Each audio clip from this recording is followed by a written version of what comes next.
Alam mo kung bakit magaling si Lord? Because He knows when to send exactly what you need.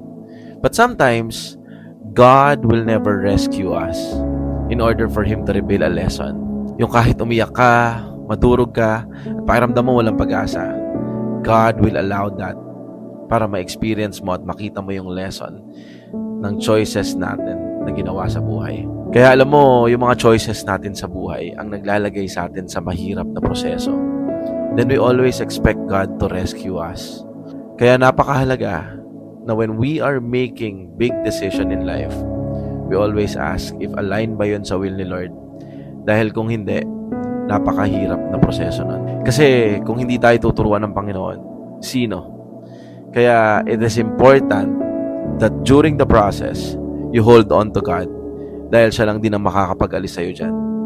Ibigay ko sa ito, yung ibinigay sa akin ni Lord ngayong umaga. God said, you do not realize now what I'm doing, but later you will understand. John 13:7. Hintayin mong i-reveal ni Lord kung bakit mo kailangan dumaan dyan.